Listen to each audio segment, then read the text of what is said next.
अथ श्री शिवताण्डवस्तोत्र। जटाटवीगलज्जलप्रवाहपावितस्थले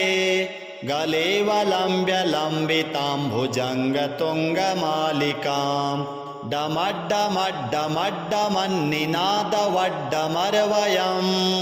चकार चण्डताण्डवं तनोतु नः शिवः शिवम्। जटाकटाह सम्भ्रमभ्रमन्निलिम्पनिर्झरी विलोलवीचिवल्लरी विराजमानमूर्धनि धगद्धगद्धगज्जलल्ललाटपट्टपावके किशोरचन्द्रशेखरे रतिः प्रतिक्षणं मम धराधरेन्द्रनन्दिनी विलासबन्धुबन्धुर स्फुरद्दिगन्तसन्तति प्रमोदमानमानसे कृपाकटाक्षघोरणी निरुद्धदुर्धरापदी क्वचिद्दिगम्बरे मनो विनोदमेतु वस्तुनि जटाभुजङ्गपिङ्गलस्फुरत्फणामणिप्रभा कदम्बकुङ्कुमद्रवप्रलिप्तदिग्वधूमुखे मदान्धसिन्धुरस्फुरत्वगुत्तरीयमेदुरे मनोविनोदमद्भुतं बिभर्तु भूतभर्तरि सहस्रलोचनप्रभृत्य शेषलेखशेखर प्रसूनधूलिधोरणि विधूसराङ्घ्रिपीठभू भुजङ्गराजमालया निबद्धजाटजूटकः श्रियै चिराय जायतां चकोरबन्धुशेखरः ललाटचत्वरज्ज्वलद्धनञ्जयस्फुलिङ्गभा निपीतपञ्चसायकं नमन्निलिम्पनायकम् सुधामयूखलेखया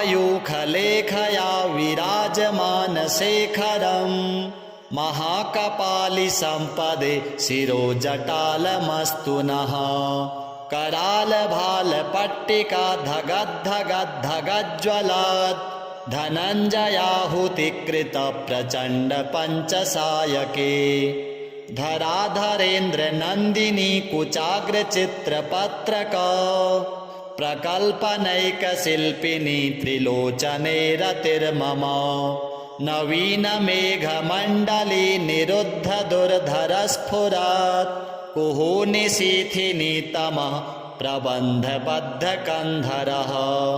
निलिम्पनिर्झरीधरस्तनोतु कृत्तिसिन्धुरः कलानिधानबन्धुरः श्रियं जगद्धुरन्धरः प्रफुल्लनीलपङ्कजप्रपञ्चकालिमप्रभा वलम्बिकण्ठकन्दली रुचिप्रबद्धकन्धरम् स्मरच्छिदं पुरच्छिदं भवच्छिदं मखच्छिदं गजच्छिदान्धकच्छिदं तमन्तकच्छिदं भजे अखर्व सर्वमङ्गलाकलाकदम्बमञ्जरी रसप्रवाहमाधुरी विजृम्भणा मधुव्रतम् स्मरान्तकं पुरान्तकं भवान्तकं मखान्तकं गजान्तकान्धकान्तकं तमन्तकान्तकं भजे जयत्वदभ्रविभ्रमभ्रमद्भुजङ्गमश्वसत् विनिर्गमत्क्रमत्स्फुरत्करालभालहव्यवाट् धिमिद्धिमिद्धिमिध्वनन् मृदङ्गतुङ्गमङ्गल ध्वनिक्रमप्रवर्तितप्रचण्डताण्डवः शिवः दृशद्विचित्रतल्पयोर्भुजङ्गमौक्तिकस्त्रजोर्गरिष्ठरत्नलोष्ठयोः सुहृद्विपक्षपक्षयोः तृणारविन्दचक्षुषोः प्रजामही महेन्द्रयोः समप्रवृत्तिकः कदा सदा शिवं भजाम्यहम् कदा निलिम्पनिर्झरी निकुञ्जकोटरे वसन् विमुक्तदुर्मतिः सदा शिरस्थमञ्जलिं वहन् विमुक्तलोललोचनो ललामभाललग्नकः शिवेति मन्त्रमुच्चरन् कदा सुखी भवाम्यहम् इमं हि नित्यमेव मुक्तमुत्तमोत्तमं स्तवम् पठन् स्मरन् ब्रुवन्नरो विशुद्धिमेति सन्ततम् हरे गुरौ सुभक्तिमासु याति नान्यथा गतिम् विमोहनं हि देहिनां सुशङ्करस्य चिन्तनं पूजावसानसमये दशवक्त्रगीतं यः शम्भुपूजनपरं पठति प्रदोषे तस्य स्थिरां रथगजेन्द्रतुरङ्गयुक्तां लक्ष्मीं सदैव सुमुखी प्रददाति शम्भुः जटाटवीगलज्जलप्रवाहपावितस्थले गलेवलम्ब्य लम्बितां भुजङ्गतुङ्गमालिकां डमड्डमड्डमड्डमन्निनादवड्डमर्वयं चकार चण्डताण्डवं तनोतु नः शिवः शिवं जटाकटाह सम्भ्रमभ्रमन्निलिम्प निर्झरी विलोलवीचिवल्लरी विराजमानमूर्धनि धगद्धगद्धगज्जलल्ललाटपट्टपावके किशोरचन्द्रशेखरे रतिः प्रतिक्षणं मम धराधरेन्द्रनन्दिनी विलासबन्धुबन्धुर स्फुरद्दिगन्तसन्तति प्रमोदमानमानसे कृपाकटाक्षघोरणी निरुद्धदुर्धरापदी क्वचिद्दिगम्बरे मनो विनोदमेतु वस्तुनि जटाभुजङ्गपिङ्गलस्फुरत्फणामणिप्रभा कदम्बकुङ्कुमद्रवप्रलिप्तदिग्वधूमुखे मदान्धसिन्धुरस्फुरत्वगुत्तरीयमेदुरे मनोविनोदमद्भुतं बिभर्तु भूतभर्तरि सहस्रलोचनप्रभृत्य शेषलेखशेखर प्रसूनधूलिधोरणि विधूसराङ्घ्रिपीठभू भुजङ्गराजमालया निबद्धजाटजूटकः श्रियै चिराय जायतां चकोरबन्धुशेखरः ललाटचत्वरज्ज्वलोद्धनञ्जयस्फुलिङ्गभा निपीतपञ्चसायकं नमन्निलिम्पनायकं सुधामयूखलेखया विराजमानशेखरं महाकपालिसम्पदे शिरोजटालमस्तु नः करालभालपट्टिका धगद्धगद्धगज्ज्वलात् धनञ्जयाहुतिकृत प्रचण्ड पञ्चसायके धराधरेन्द्रनन्दिनी कुचाग्रचित्रपत्रक प्रकल्पनैकशिल्पिनी त्रिलोचने रतिर्मम नवीनमेघमण्डली निरुद्धदुर्धरस्फुरत् कुहूनिशीथिनीतमः प्रबन्धबद्धकन्धरः निलिम्पनिर्झरीधरस्तनोतु कृत्तिसिन्धुरः कलानिधानबन्धुरः श्रियं जगद्धुरन्धरः प्रफुल्लनीलपङ्कजप्रपञ्चकालिमप्रभा वलम्बिकण्ठकन्दली रुचिप्रबद्धकन्धरम् स्मरच्छिदं पुरच्छिदं भवच्छिदं मखच्छिदं गजच्छिदान्धकच्छिदं तमन्तकच्छिदं भजे अखर्व सर्वमङ्गलाकलाकदम्बमञ्जरी रसप्रवाहमाधुरी विजृम्भणा मधुव्रतं स्मरान्तकं पुरान्तकं भवान्तकं मखान्तकं गजान्तकान्धकान्तकं तमन्तकान्तकं भजे जयत्वदभ्रविभ्रम भ्रमद्भुजङ्गमश्वसत् विनिर्गमत्क्रमत्स्फुरत्करालभालहव्यवाट् धिमिद्धिमिद्धिमिध्वनन् मृदङ्गतुङ्गमङ्गल ध्वनिक्रमप्रवर्तितप्रचण्डताण्डवः शिवः दृशद्विचित्रतल्पयोर्भुजङ्गमौक्तिकस्त्रजोर् गरिष्ठरत्नलोष्ठयोः सुहृद्विपक्षपक्षयोः तृणारविन्दचक्षुषोः प्रजामही महेन्द्रयोः समप्रवृत्तिकः कदा सदाशिवं भजाम्यहम्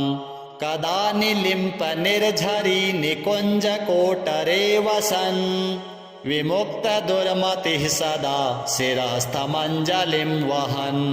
विमुक्तलोललोचनो ललामभाललग्नकः शिवेति मन्त्रमुच्चरन् कदा सुखी भवाम्यहम् इमं हि नित्यमेव मुक्तमुत्तमोत्तमं स्तवम् पठन् स्मरन् ब्रुवन्नरो विशुद्धिमेति सन्ततम् हरे गुरौ सुभक्तिमासु याति नान्यथा गतिम् विमोहनं हि देहिनां सुशङ्करस्य चिन्तनम् पूजावसानसमये दशवक्त्रगीतम् यः शम्भुपूजनपरं पठति प्रदोषे तस्य स्थिरां रथगजेन्द्रतुरङ्गयुक्तां लक्ष्मीं सदैव सुमुखीं प्रददाति शम्भुः जटाटवीगलज्जलप्रवाहपावितस्थले गलेवलम्ब्य लम्बितां भुजङ्गतुङ्गमालिकां डमड्डमड्डमड्डमन्निनादवड्डमर्वयम् चकार चण्डताण्डवं तनोतु नः शिवः शिवम् जटाकटाः सम्भ्रमभ्रमन्निलिम्पनिर्झरी विलोलवीचिवल्लरी विराजमानमूर्धनि धगद्धगद्धगज्जलल्ललाटपट्टपावके किशोरचन्द्रशेखरे रतिः प्रतिक्षणं मम धराधरेन्द्रनन्दिनी विलासबन्धुबन्धुर स्फुरद्दिगन्तसन्तति प्रमोदमानमानसे कृपाकटाक्षघोरणी निरुद्धदुर्धरापदी क्वचिद्दिगम्बरे मनो विनोदमेतु वस्तुनि जटाभुजङ्गपिङ्गलस्फुरत्फणामणिप्रभा कदम्बकुङ्कुमद्रवप्रलिप्तदिग्वधूमुखे मदान्धसिन्धुरस्फुरत्वगुत्तरीयमेदुरे मनोविनोदमद्भुतं बिभर्तु भूतभर्तरि सहस्रलोचनप्रभृत्य शेषलेखशेखर प्रसूनधूलिधोरणि विधूसराङ्घ्रिपीठभुः भुजङ्गराजमालया निबद्धजाटजूटकः श्रियै चिराय जायतां चकोरबन्धुशेखरः ललाटचत्वरज्ज्वलद्धनञ्जयस्फुलिङ्गभा निपीतपञ्चसायकं नमन्निलिम्पनायकम् सुधामयूखलेखया विराजमानशेखरम् महाकपालिसम्पदे शिरोजटालमस्तु नः करालभालपट्टिका धगद्धगद्धगज्ज्वलात् धनञ्जयाहुतिकृतप्रचण्डपञ्चसायके धराधरेन्द्रनन्दिनी कुचाग्रचित्रपत्रक प्रकल्पनैकशिल्पिनी त्रिलोचने रतिर्मम नवीनमेघमण्डली निरुद्धदुर्धरस्फुरत् कुहूनिशीथिनी तमः प्रबन्धबद्धकन्धरः निलिम्पनिर्झरीधरस्तनोतु कृत्तिसिन्धुरः कलानिधानबन्धुरः श्रियं जगद्धुरन्धरः प्रफुल्लनीलपङ्कजप्रपञ्चकालिमप्रभा वलम्बिकण्ठकन्दली रुचिप्रबद्धकन्धरम् स्मरच्छिदं पुरच्छिदं भवच्छिदं मखच्छिदं गजच्छिदान्धकच्छिदं तमन्तकच्छिदं भजे अखर्वसर्वमङ्गलाकलाकदम्बमञ्जरी रसप्रवाहमाधुरी विजृम्भणा मधुव्रतम् स्मरान्तकं पुरान्तकं भवान्तकं मखान्तकं गजान्तकान्धकान्तकं तमन्तकान्तकं भजे जयत्वदभ्रविभ्रमभ्रमद्भुजङ्गमश्वसत् विनिर्गमत्क्रमत्स्फुरत्करालभालहव्यवाट् धिमिद्धिमिद्धिमिध्वनन् मृदङ्गतुङ्गमङ्गल ध्वनिक्रमप्रवर्तितप्रचण्डताण्डवः शिवः दृशद्विचित्रतल्पयोर्भुजङ्गमौक्तिकस्त्रजोर्गरिष्ठरत्नलोष्ठयोः सुहृद्विपक्षपक्षयोः तृणारविन्दचक्षुषोः प्रजामही महेन्द्रयोः समप्रवृत्तिकः कदा सदाशिवं भजाम्यहम् कदा निलिम्पनिर्झरी निकुञ्जकोटरे वसन् विमुक्तदुर्मतिः सदा शिरस्थमञ्जलिं वहन् विमुक्तलोललोचनो ललामभाललग्नकः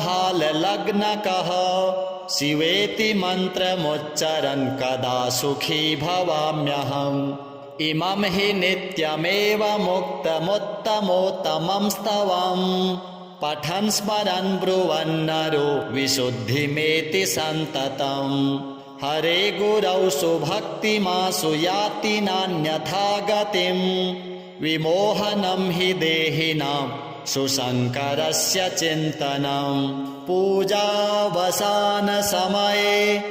दशवक्त्रगीतं यः शम्भुपूजनपरं पठति प्रदोषे तस्य स्थिरां रथगजेन्द्रतुरङ्गयुक्तां लक्ष्मीं सदैव सुमुखी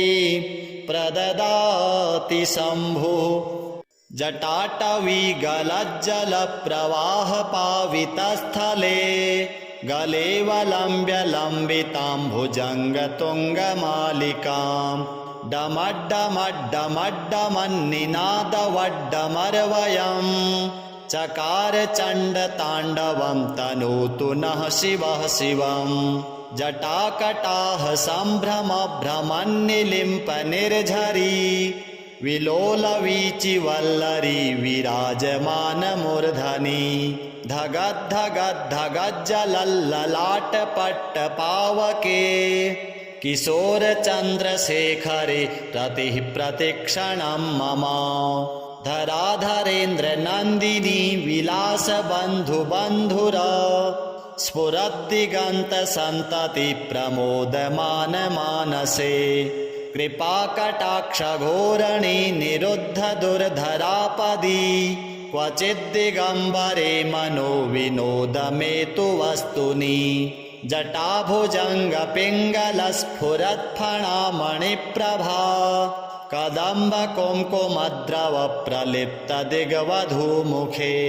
मदान्धसिन्धुरस्फुरत्वगुत्तरीयमेदुरे मनोविनोदमद्भुतं बिभर्तु भूतभर्तरि सहस्रलोचनप्रभृत्य शेषलेखशेखर प्रसूनधूलिधोरणि विधूसराङ्घ्रिपीठभुः भुजङ्गराजमालया निबद्धजाटजूटकः श्रियै चिराय जायतां चकोरबन्धुशेखरः ललाटचत्वरज्ज्वलद्धनञ्जयस्फुलिङ्गभा निपीतपञ्चसायकं नमन्निलिम्पनायकम् सुधामयूखलेखया विराजमानशेखरम् महाकपालिसम्पदे शिरोजटालमस्तु नः करालभालपट्टिका धगद्धगद्धगज्ज्वलत् धनञ्जयाहुतिकृतप्रचण्डपञ्चसायके धराधरेन्द्रनन्दिनी कुचाग्रचित्रपत्रक प्रकल्पनैकशिल्पिनी त्रिलोचने रतिर्मम नवीनमेघमण्डली निरुद्धदुर्धरस्फुरत् कुहूनिशीथिनी तमः प्रबन्धबद्धकन्धरः निलिम्पनिर्झरीधरस्तनोतु कृत्तिसिन्धुरः कलानिधानबन्धुरः श्रियं जगद्धुरन्धरः प्रफुल्लनीलपङ्कजप्रपञ्चकालिमप्रभा वलम्बिकण्ठकन्दली रुचिप्रबद्धकन्धरम् स्मरच्छिदं पुरच्छिदं भवच्छिदं मखच्छिदं गजच्छिदान्धकच्छिदं तमन्तकच्छिदं भजे अखर्व सर्वमङ्गलाकलाकदम्बमञ्जरी रसप्रवाह माधुरी विजृम्भणा मधुव्रतम् स्मरान्तकं पुरान्तकं भवान्तकं मखान्तकं गजान्तकान्धकान्तकं तमन्तकान्तकं भजे जयत्वदभ्रविभ्रमभ्रमद्भुजङ्गमश्वसत् विनिर्गमत्क्रमत्स्फुरत्करालभालहव्यवाट् धिमिद्धिमिद्धिमिध्वनन् मृदङ्गतुङ्गमङ्गल ध्वनिक्रमप्रवर्तितप्रचण्डताण्डवः शिवः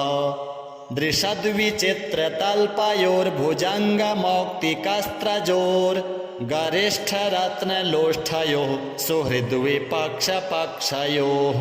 तृणारविन्दचक्षुषोः प्रजामही महेन्द्रयोः समप्रवृत्तिकः कदा सदाशिवं भजाम्यहम् कदा निलिम्पनिर्झरी निकुञ्जकोटरे वसन् विमुक्तदुर्मतिः सदा शिरस्थमञ्जलिं वहन् विमुक्तलोललोचनो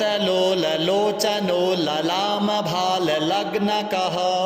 शिवेति मन्त्रमुच्चरन् कदा सुखी भवाम्यहम् इमं हि नित्यमेव मुक्तमुत्तमोत्तमं स्तवम् पठन् स्मरन् ब्रुवन्नरो विशुद्धिमेति सन्ततम् हरे गुरौ सुभक्तिमासु याति नान्यथा गतिम् विमोहनं हि देहिनां सुशङ्करस्य चिन्तनम् पूजावसानसमये दशवक्त्रगीतम् यः शम्भुपूजनपरं पठति प्रदोषे तस्य स्थिरां रथगजेन्द्रतुरङ्गयुक्तां लक्ष्मीं सदैव सुमुखी प्रददाति शम्भुः जटाटवीगलज्जलप्रवाहपावितस्थले गलेवलम्ब्य लम्बितां भुजङ्गतुङ्गमालिकां डमड्डमड्डमड्डमन्निनादवड्डमर्वयम् चकार चण्डताण्डवं तनोतु नः शिवः शिवम् जटाकटाह सम्भ्रमभ्रमन्निलिम्पनिर्झरी विलोलवीचिवल्लरी विराजमानमूर्धनि धगद्धगद्धगज्जलल्ललाटपट्टपावके किशोरचन्द्रशेखरे रतिः प्रतिक्षणं मम धराधरेन्द्रनन्दिनी विलासबन्धुबन्धुर स्फुरद्दिगन्तसन्तति प्रमोदमानमानसे कृपाकटाक्षघोरणी निरुद्धदुर्धरापदी क्वचिद्दिगम्बरे मनो विनोदमेतु वस्तुनि जटाभुजङ्गपिङ्गलस्फुरत्फणामणिप्रभा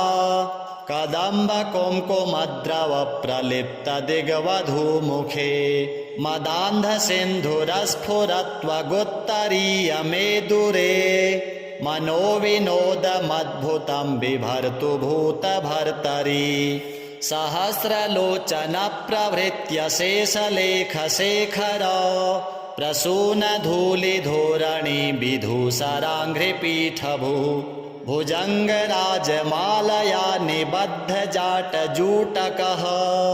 श्रियै चिराय जायतां चकोरबन्धुशेखरः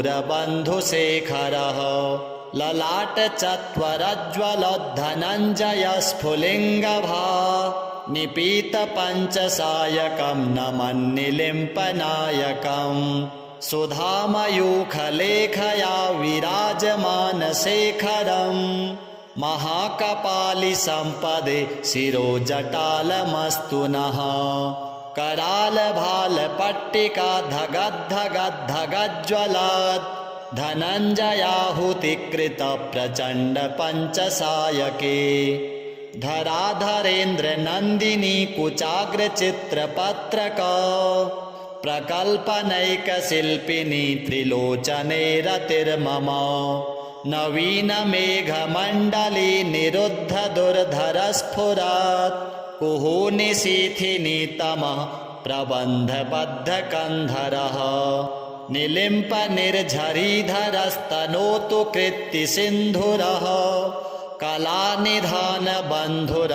श्रियं जगद्धुरन्धरः प्रफुल्लनीलपङ्कजप्रपञ्चकालिमप्रभा वलम्बिकण्ठकन्दली रुचिप्रबद्धकन्धरम् स्मरच्छिदं पुरच्छिदं भवच्छिदं मखच्छिदं गजच्छिदान्धकच्छिदं तमन्तकच्छिदं भजे अखर्व सर्वमङ्गला कलाकदम्बमञ्जरी रसप्रवाह माधुरी विजृम्भणा मधुव्रतम् स्मरान्तकं पुरान्तकं भवान्तकं मखान्तकं गजान्तकान्धकान्तकं तमन्तकान्तकं भजे जयत्वदभ्रविभ्रम भ्रमद्भुजङ्गमश्वसत् विनिर्गमत्क्रमत्स्फुरत् करालभालहव्यवाट् धिमिद्धिमिद्धिमिध्वनन् मृदङ्गतुङ्गमङ्गल ध्वनिक्रमप्रवर्तित प्रचण्डताण्डवः शिवः दृशद्विचित्रतल्पयोर्भुजङ्गमौक्तिकस्त्रजोर्गरिष्ठरत्नलोष्ठयोः सुहृद्विपक्षपक्षयोः तृणारविन्दचक्षुषोः प्रजामही महेन्द्रयोः समप्रवृत्तिकः कदा सदाशिवं भजाम्यहम् कदा निलिम्पनिर्झरी निकुञ्जकोटरे वसन् विमुक्तदुर्मतिः सदा शिरस्थमञ्जलिं वहन् विमुक्तलोललोचनो ललामभाललग्नकः शिवेति मन्त्रमुच्चरन् कदा सुखी भवाम्यहम् इमं हि नित्यमेव मुक्तमुत्तमोत्तमं स्तवम् पठन् स्मरन् ब्रुवन्नरो विशुद्धिमेति सन्ततम् हरे गुरौ सुभक्तिमासु याति नान्यथा गतिम् विमोहनं हि देहिनां सुशङ्करस्य चिन्तनम् पूजावसानसमये दशवक्त्रगीतं यः शम्भुपूजनपरं पठति प्रदोषे तस्य स्थिरां रथगजेन्द्रतुरङ्गयुक्तां लक्ष्मीं सदैव सुमुखी प्रददाति शम्भुः। जय जय श्री रावण विरचितां शिवताण्डवस्तोत्रं सम्पूर्णं श्री सांब सदाशिवार्पणमस्तु।